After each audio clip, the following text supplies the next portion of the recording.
Welcome to the Deep Dive. If you are joining us today, you already know our mission here. Right, absolutely. We take a massive stack of sources, the front office leaks, the deep-cut analytical models, beat reporting, and the social media updates, and we distill all of that down. The goal is just to make sure you walk away as the most well-informed person in the room. Exactly. Yeah. And today, the stack of materials sitting in front of us is focused entirely on a blockbuster NFL trade. A trade that is completely reshaping the AFC landscape. Yeah, star wide receiver DJ Moore is heading from the Chicago Bears to the Buffalo Bills. You know, the initial shockwave of a trade like this always dominates the timeline, but the mechanics underneath the surface are what really dictate the future of the league. It's just massive. And we're not just looking at a simple jersey swap here. At all. We are talking about hundreds of millions of dollars shifting hands. Plus, our sources point to this massive, franchise-altering draft mistake by the Denver Broncos. Which is wild. It is. It inadvertently made this whole deal possible. And maybe most importantly, we have a clear look at the human reality of uprooting a family of five on a moment's notice. But we should probably establish the timeline for you before we get into the really heavy analysis. Yeah, let's set the stage. So the news of this trade broke in early March of 2026. Just a few days ago. Right. But the transaction cannot officially hit the wire until next Wednesday, March 11th. Ah, right when the new NFL league year opens. Exactly. That window gives us a moment to analyze the fallout before the ink actually dries. Okay, let's unpack this right from the start. On paper, we're looking at a player for pick swap. Correct. Buffalo gets DJ Moore, and they're also receiving a 2026 fifth-round draft pick from Chicago. And in return, Chicago takes Buffalo's 2026 second-round pick. Which, looking at the draft value charts in our sources, is sitting very late in the round. Yeah, that positioning is exactly why Chicago had to attach that extra fifth-rounder. Right, to balance out the trade calculus. Exactly. But honestly, the draft capital is essentially the appetizer here. Walk us through the financial gravity of this move. Well, the financials tell the actual story of this trade. For Chicago, this is a textbook salary cap relief valve. By moving Moore, the Bears front office immediately clears $16.5 million from their 2026 books. Buying themselves breathing room? Right, the breathing room necessary to build around their young core. But on the other side of the table, Buffalo is taking on a staggering commitment. Huge. Moore is under contract through the 2029 season, and from 2026 onward, he is slated to earn $24.5 million annually. Taking on a $24.5 million annual hit for a veteran receiver. I mean, that is a massive swing. It really is. Especially for a front office that already has Josh Allen's mega deal on the ledger. Guaranteeing that kind of money deep into a player's career usually terrifies general managers. What's fascinating here is how aggressive Buffalo is being with the specific structure of that guaranteed money. Oh, yeah? We know his salary for this upcoming 2026 season is fully guaranteed. We also know that $15 million of his 2027 salary becomes fully guaranteed next week. When that new league year opens. Exactly.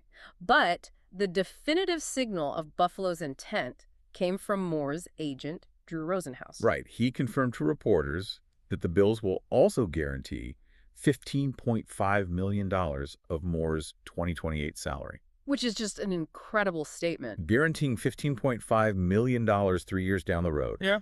Pushing guarantees out to 2028 for an aging receiver seems like an incredible risk. It is a calculated risk, but it's one you take when your championship window is open right now. Buffalo is signaling to the rest of the AFC that they are not just renting a weapon for a single playoff push. Right. They are cementing him. Yes.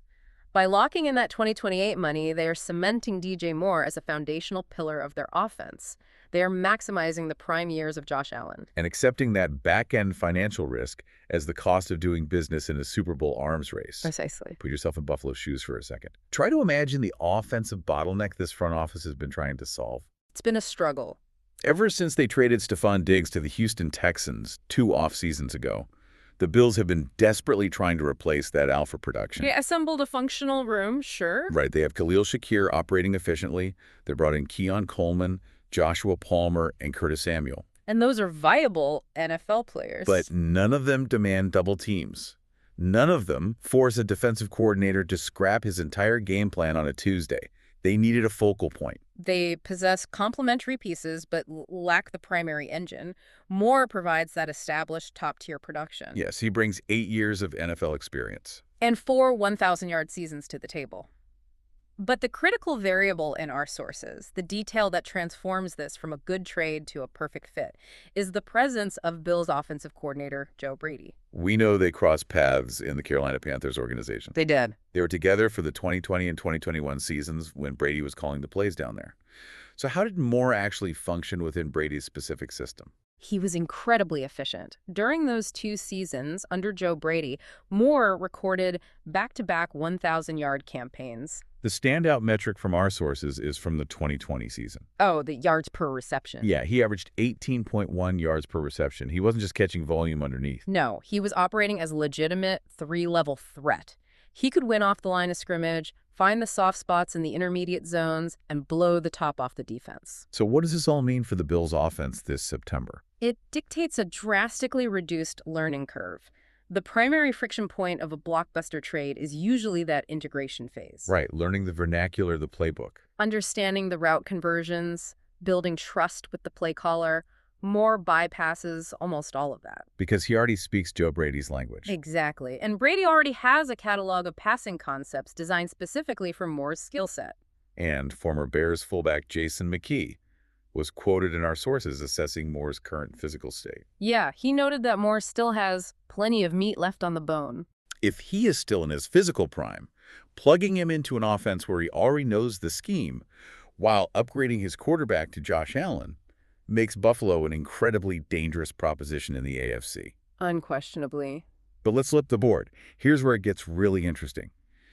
You don't trade a receiver who puts up those kinds of numbers unless you feel entirely secure about the assets you already hold. Right.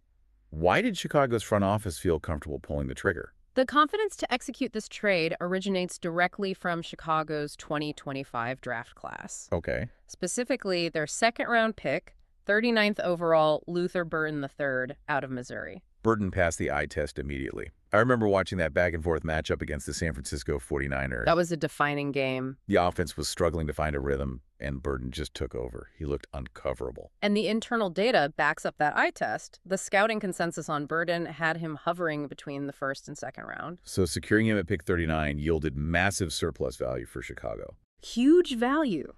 As a rookie, he secured 47 passes on 60 targets.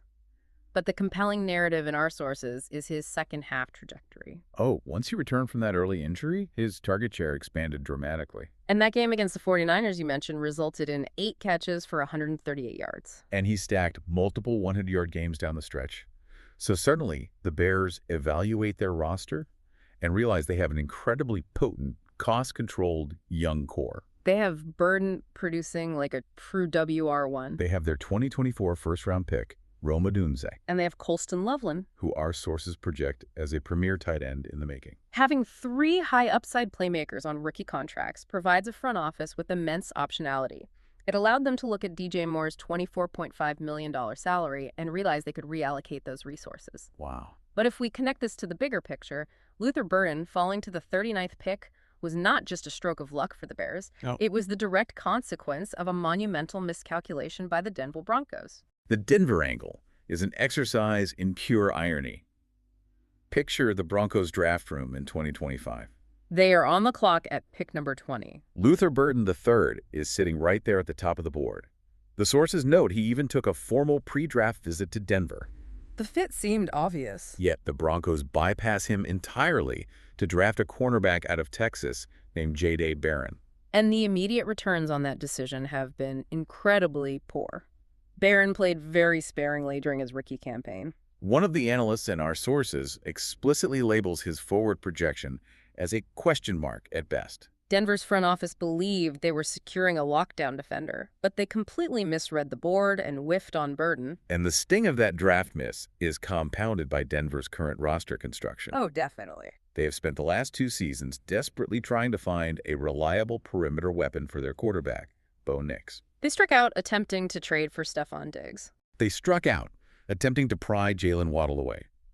They are fielding a receiver room full of players they merely like, while actively lacking a player they truly love. The exact player capable of solving their offensive stagnation was available to them at pick 20, and they simply looked the other way. The cascading effects of that single decision are astounding. They really are. If Denver drafts Luther Burden III, He never falls to Chicago at pick 39. Yeah. If Chicago doesn't secure Burden, they don't possess that cheap, dynamic superstar in waiting. Which means, without Burden's emergence, the Bears front office almost certainly doesn't feel comfortable trading a known commodity like DJ Moore. Exactly. Because the Denver Broncos made a talent evaluation error in the first round, the Buffalo Bills were able to acquire the missing piece for their Super Bowl window. It is a true butterfly effect. It is easy to get lost in the cold mechanics of this stuff, the salary caps, the draft capital value charts, the scheme fits. But we have to remember that when front offices make these massive chess moves, real families are caught in the crossfire. Let's look at the human toll of this transition. The business of the NFL rarely accounts for the personal disruption. During his 3-year tenure in Chicago, from 2023 through 2025, DJ Moore established himself as the ultimate stabilizing force. The Bears endured significant offensive turbulence during that span, coaching changes, quarterback transitions.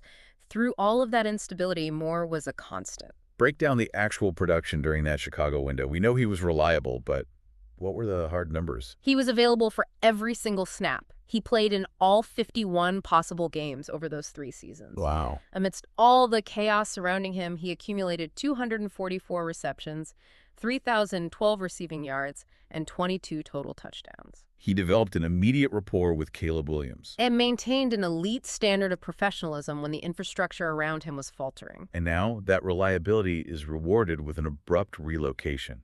When the breaking news graphic flashes on a network broadcast, a family's entire existence shifts overnight. It's a huge disruption. Our sources detail the life DJ has built with his wife, Raven, who goes by Ray. Their relationship dates back to their collegiate years. Right. DJ was starring at the University of Maryland. While Raven was earning her degree in criminal justice at the University of Maryland Eastern Shore. And the logistics of an off-season trade are daunting for anyone, but the Moore family is moving an entire household of 5. They have 3 young children to consider. Their oldest daughter, Ariel Melody, was born in 2019. They welcomed a boy, Denniston Oliver, in 2024. And they just had their youngest son in 2025. You were talking about a family managing a newborn, a toddler, and a young daughter, tasked with packing up their lives in Chicago and establishing a new foundation up north in Buffalo. All before the mandatory off-season programs begin. It strips away the sterile nature of the transaction wire. There is a deeply resonant detail in our sources from a photographer named Phil Davila. Oh, I saw that. He spent time capturing the Moore family over their years in Chicago, and when the trade was announced, he posted a public tribute. He described DJ by saying, "Not only a phenomenal athlete, getting to know DJ, I saw an A-plus family man and an amazing father to his kids." It is a striking testament to his character off the field. That specific sentiment clearly resonated with the family, as Raven shared Davila's message directly to her own Instagram account on March 5th. Right as the reality of the trade was setting in. We spend so much time analyzing the $24.5 million cap hits and the strategic benefits of late second-round picks, but the core of this story is a father moving his 3 children across the country to chase a championship. It grounds the entire conversation. We've unpacked a massive amount of information today. We covered a lot of ground. We examined how clearing $16.5 million in cap space provides Chicago the financial elasticity to build around their rookie contracts. We analyzed how reuniting with Joe Brady gives Buffalo the 3-level, 1,000-yard weapon their offense has sorely lacked. We traced the incredible domino effects, starting with the Denver Broncos passing on Luther Burden III, which directly empowered Chicago to make this deal. And we acknowledged the heavy logistical and emotional reality of the Moore family relocating to Western New York. It paints a comprehensive picture of the modern NFL ecosystem. Everything is tethered together. But before we close the file on this tree, this raises an important question. Okay, what is it? It is a historical anomaly that I couldn't stop thinking about when reviewing the timeline in our sources. We universally evaluate DJ Moore as an elite wide receiver. Right. But if you trace his career transactions, DJ Moore might quietly stand as the single most impactful, franchise-altering trade chip in the modern era of the sport. That is a massive claim. Yeah. Walk us through the historical footprint. Go back to March of 2023, Moore was the premier weapon for the Carolina Panthers. Carolina was desperate to secure a franchise quarterback. So they packaged DJ Moore alongside a massive haul of draft capital and sent him to Chicago. In exchange, Carolina received the #1 overall pick, which they utilized to draft Bryce Young. So his physical departure from Carolina directly facilitates them drafting their quarterback. Precisely. Now, examine the Chicago side of that ledger.